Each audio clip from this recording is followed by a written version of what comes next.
سلام آقا۔ دنیا کے 7 عجوبوں کو لوگ دیکھنے کے لیے طویل سفر کرتی ہے، تو یہ اس لیے ہے کہ تھوڑے مشکل کام ہیں، لیکن کوئی ناممکن چیز نہیں ہے۔ تم لمبی مسافتیں طے کر کے جاتے ہو، لیکن اللہ کہتا ہے گھر بیٹھے ذرا آسمان کو دیکھو۔ 1 فٹ کی ٹائل دنیا کا بڑے سے بڑا معمار بغیر کسی سپورٹ کے یا ستون کے کھڑی نہیں کر سکتا۔ اتنا بڑا آسمان بغیر ستونوں کے اس نے کھڑا کیا ہوا ہے۔ ذرا غور تو کرو، تدبر تو کرو۔ زمین کو دیکھو، زمین کیسے ہموار کر دی ہے۔ اللہ اکبر، دیکھنے کو تو مٹی ہے، لیکن اس مٹی کے اندر جب بیج ڈالتے ہیں تو مٹی کا رنگ کیسا ہے، اور جو بیج اگتا ہے وہ کونپل کا رنگ سبز ہوتا ہے۔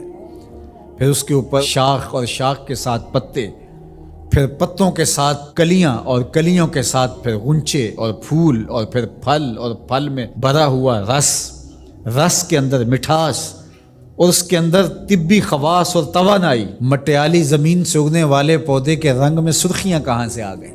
اس کے پتوں میں سبزی کہاں سے آ گئی؟ زمین کو سیلی ہے، لیکن اس سے نکلنے والے پودے کے اندر رس اور مٹھاس کہاں سے آ گئے؟ تم اپنی مٹی کو دیکھو اور آسمان کو دیکھو، کہیں ایک قدم بھی چل کے نہ جاؤ، تم خدا کو ماننے پہ مجبور ہو جاؤ گے۔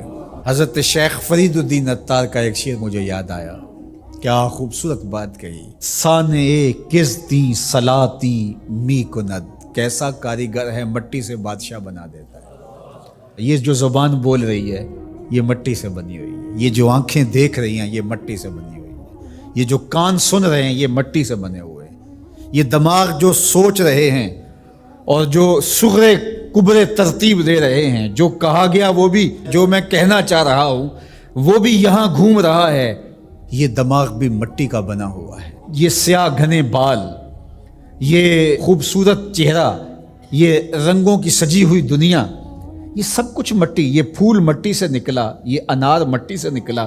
انار کے اندر جو پیکنگ ہے یہ مٹی کی بنی ہوئی ہے، اس کے اندر جو رس رکھا ہوا ہے، بھرا ہوا ہے، وہ بھی مٹی سے پیدا ہوا ہے، اس کے اندر مٹھاس بھی مٹی سے آئی۔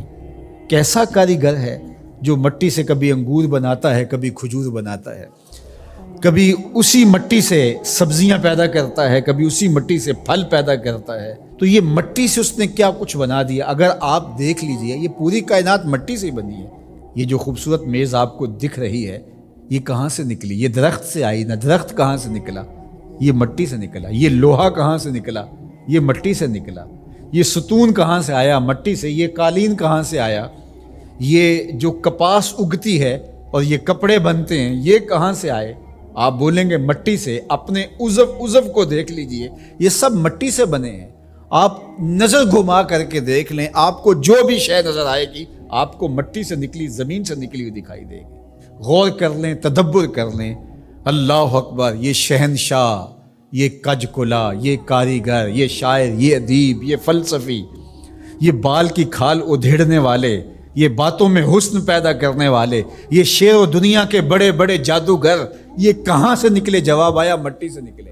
واختلاف اللیل والنہار، دن اور راتوں کا بدلنا۔ اب سورج کی روشنی اتنی ہے کہ ماحول منور ہے، پھر دھیمی دھیمی تاروں کی چھاؤں ہوگی۔ کبھی دن آتا ہے، کبھی رات آتی ہے، کبھی صبح کا سپیدہ نمودار ہوتا ہے، کبھی شام کے دھندلکے ہوتے ہیں، کبھی کالی رات دبیز چادر اوڑے آ جاتی ہے، کبھی چٹا دن ہوتا ہے، کبھی گرم دھوپ ہوتی ہے، کبھی کڑکتی دوپہر ہوتی ہے، کبھی برستی بارش ہوتی ہے، کبھی گھر کے سرمئی بادل آ جاتے ہیں، کبھی کوس قزا کی رنگینیاں ہوتی ہیں، کبھی دھنک کی شوخیاں ہوتی ہیں، کبھی بادلوں کی اوٹ سے جھانکتا ہوا چاند دکھائی دیتا ہے، کبھی سورج بادلوں کے پیچھے چھپتا نظر آتا ہے، کبھی درد غروب سے زرد لگتا ہے، کبھی سرخ ٹکیا سورج کی دکھائی دیتی ہے، کبھی اتنا روشن کہ دیکھا نہیں جا سکتا۔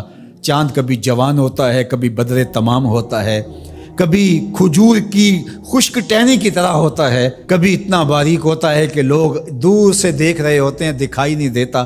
کیا رنگ ہیں، کیا جمال ہے، کیا کیفیت ہے۔ والفلک التی تجری فی البحر، اور کشتیاں جو سمندر میں تیر رہی ہیں۔ 1 فٹ کا لوہا لے کر کے آپ پانی میں پھینکو ڈوب جائے گا، لیکن ہزاروں ٹن وزن لیے ہوئے اس میں لوہا بھی ہے اور بھی چیزیں ہیں۔ ایک جہاز پانی میں تیرتا ہوا ایک ساحل سے دوسرے ساحل تک پہنچ جاتا ہے، ڈوبتا نہیں ہے۔ وما انزل اللہ من السماء من ماء، اور آسمان سے بارش برستی ہے، گھر کے بادل آتے ہیں، کبھی بوندا باندی ہوتی ہے، کبھی موسلادھار بارش ہوتی ہے، آسمان سے پانی اترتا ہے، کبھی برف کی شکل میں، کبھی شبنم کی صورت میں، کبھی بارش کی شکل میں، اور پھر کیا ہوتا ہے؟ فَأَحْيَا بِهِ الْأَرْضَ بَعْدَ مَوْتِهَا، زمین مری ہوتی ہے پھر زندگی آ جاتی ہے۔ یہ جو فیوجی پہاڑ ہے جاپان کے اندر غالباً، یہ سال میں 4 رنگ بدلتا ہے۔ ایک وقت آتا ہے برف سے بالکل سفید ہو جاتا ہے، پھر وقت آتا ہے کہ برف اترتی ہے تو اس کی سیاہی، اس کا رنگ نکھر کے سامنے آتا ہے، پھر اس کے اوپر سبزہ اگتا ہے تو پورا سبز ہو جاتا ہے، اور اس کے اوپر اگنے والے سبز کے اوپر لگنے والے جو پھول ہیں وہ سرخ ہیں، پھر وہ بالکل سرخ ہو جاتا ہے۔ کبھی دیکھیں تو وہ آپ کو سفید چادر اوڑے کوئی لیٹا ہوا دکھائی دیتا ہے، اور کبھی وہ مہیب سیاہ رنگ کا پہاڑ دکھائی دیتا ہے، اور پھر وہ سبزے کی چادر اوڑھ کے ملنگ بن کے بیٹھ جاتا ہے، اور پھر وہ دلہن بن کے سرخ رنگ کا جوڑا پہن کے نیا نظارہ دے رہا ہوتا ہے۔ تو پہاڑ تو ایک ہی ہے لیکن رنگ اس کے کئی ہیں۔ لآیات لقوم یعقلون، اللہ فرماتا ہے یہ نشانیاں ہیں اہل عقل کے لیے، اگر وہ تدبر کریں، غور کریں، تفکر کریں۔ جب کوئل کی آواز آتی ہے تو اس کے لہجے کے اندر یہ درد کس نے رکھا ہے؟ جب بادل گھومتے ہیں اور پانی لے کر کے ٹنوں کے حساب سے گھوم رہے ہوتے ہیں تو یہ کس نے سہار رکھا ہے ان کو؟ یہ آسمان بغیر ستون کے کیسے کھڑے ہیں؟ یہ زمین سے سبزے کیسے اگتے ہیں؟ ہم آکسیجن اپنے لیے ان ہواؤں سے کیسے کشید کرتے ہیں؟ رحم مادر کے اندر نقش و ونگار کیسے بنتے ہیں؟ زندگی کی رمق کیسے آتی ہے؟ حیات جاویداں کا نور کیسے ملتا ہے؟ رنگوں کی کائنات کیسے آباد ہوتی ہے؟